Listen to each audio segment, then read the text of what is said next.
zunanji imamo običajno doskrat, ker precej dela, ko se pojavi recimo, stalno gledamo televizijo, ne, in ko se pojavi tam kakšna udarna novica, ne, potem začnemo malo podrobneje ukvarjati s tem, ne, pa začne tudi malo tempo rasti.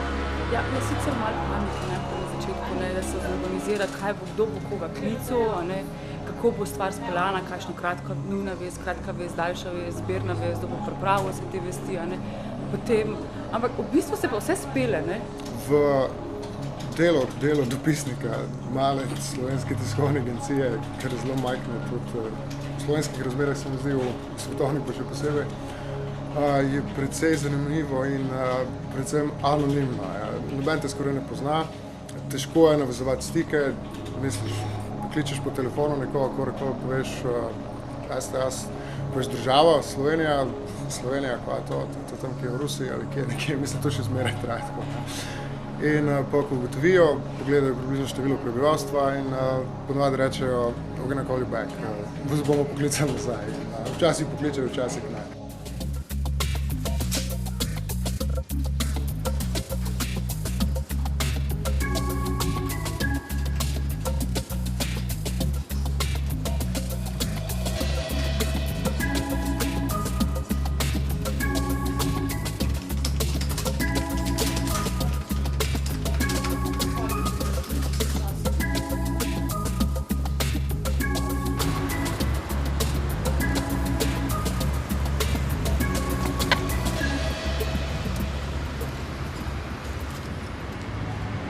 Tiskovna agencija, ki je nastala z nastankom nove države in zapolnila prostor, ki ga je prej imel Tanjo, ki je na nek način okostje slovenskih medijev.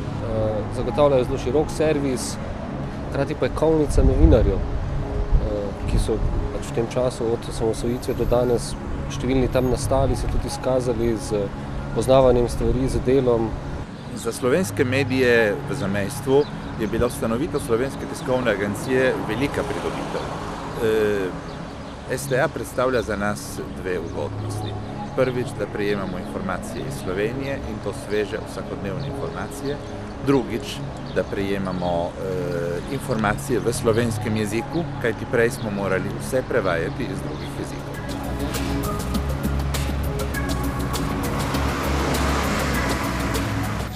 Novinarstvo je način življenja in za novinarja je pač kolektiv, v katerem dela v bistvu druga družina. Spomnim se, kako smo recimo z veseljem, s ponosom, z nekim žarom delali. Zelo smo bili ponosni, da smo v toku dogajanja. Spomnim se dneva, ko smo prvič naredili 100 novic. In to so pač stvari, ki jih ne moreš nikoli pozabiti. Mislim, da je danes STA res velika firma postala, velika novinarska agencija, ki svoj posel dela zelo resno in zelo dobro. Na Slovensko tiskovno agencijo sem prišel leta 1991 jesen, takoj po tistih najbolj verjetno vznemirljivih dogodkih v zgodovini STA-ja, se pravi dogodkih v vojni za Slovenijo, ko je STA odigral zelo pomembno vlogo. In tisti žar, tisti entuziazem in navdušenje se seveda zelo poznal tudi jesenske mesece v 91. letu, ko se je agencija iz tiste vojnih razmer začela formirati kot ena resna informativna agencija. In STA je na tistih temeljih nastal, tako se mislim, kot novinar danes gledam, ena zelo spodobna tiskovna agencija z dosti zanimivim in raznovrstnim servisom. Nudi nam pri vsakdanjem delu dovolj opore, da lahko delamo informativne oddaje na televiziji. In tudi mislim, da so se v teh letih razvili tudi tehnično in sicer v eno povsem primerljivo srednjeevropsko agencijo, tako po številu vesti kot po kakovosti.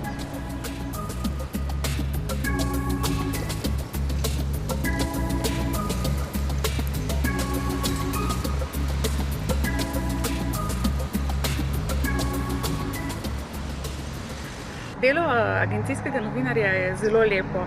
Vedno smo v središču dogajanja, vedno prvi izvemo za dogodke, najpomembnejše dogodke doma in po svetu, tako da ni bojazni, da bi recimo zapadli v neko dnevno, dolgočasno rutino. Ni pa to recimo delo za ljudi, ki bi se želeli prepoznavnosti v širši javnosti, namreč naše novice niso skoraj nikoli podpisane z imenom in priimkom, samo začetnicami. Ne vidite nas na televiziji ali na radiju. Pomembna razlika z drugimi mediji pa je tudi ta, da naše novice ne neposredno pridejo do bralcev, poslušalcev, ampak je vmes pomembno sito in to so drugi mediji. Oni so namreč naši glavni naročniki in oni presojajo, ali se bo naša novica znašla na njihovih prvih straneh oziroma v novicah. Tako da je naš sodnik, strokovna javnost, ne splošna javnost in če se naše novice prebijajo v druge medije, tudi tuje, je to že zelo pomembno. Danes se ne moremo zamisliti nobenega resnega medija, ne v Sloveniji, ne resnega medija, organizacije, ki proučuje ali pa spremlja dogajanje v Sloveniji, da bi bil brez servisa Slovenske tiskovne agencije. Ta servis je dober, je neobremenjen z politiko, govori o dejstvih, ki se dogajajo in to je zapravo karakter, značaj tiskovne agencije. Tudi sam sem v Sarajevu redno spremljal servis Slovenske tiskovne agencije in ne morem si zamisliti diplomata slovenskega, ki ne bi bil v tem dnevnem stiku s svojo domovino, s tistim, kar se dogaja. Se je to sigurno eno od boljših pripomočkov, da tolmačiš naša stališča, da tolmačiš naša dogajanja v svetu in veš, kaj pravzaprav se dogaja tu. Jaz se svojih let na STA-ju izredno rada spominjam. Na STA-ju sem preživela eno tako debelo dekado in predvsem na ta čas gledam kot na eno tako zelo intenzivno učno obdobje, predvsem o tem, kako se hitro odreagira na stvari. Tega sem se definitivno na STA-ju naučila, pa še nekaj. Mislim pa, da me bo to celo življenje spremljalo. Morda bi se to tudi druge naučila, ampak jaz sem se definitivno v tem poslu na STA-ju, da se bistvo ponavadi ne skriva na kuloarjih, v govoricah, ampak pravzaprav v drobnem tisku. Midva z STA sva se spoznala, ko je bila stara 8 mesecev. Od takrat sva skupaj praktično vsak dan, ne dlje pa zjutraj in pa zvečer. STA je sicer omejena z geslom, ampak za razliko od drugih medijev, in to mi je všeč, ni omejena s kakšnimi vrsticami ali pa minutami, ker je hitro odrasla in za 15 let želim, da ostane tako resna kot je.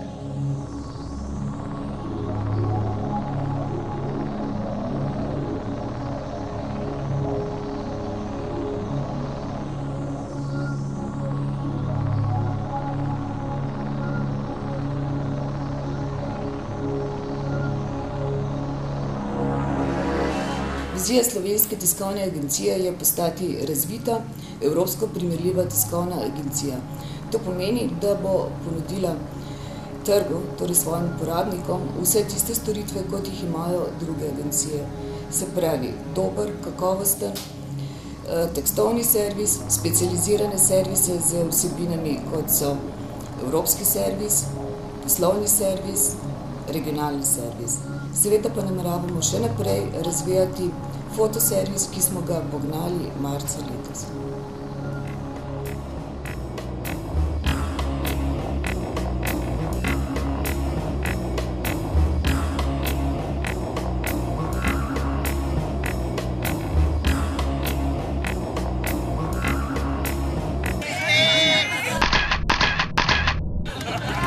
Lepo zabavo naprej!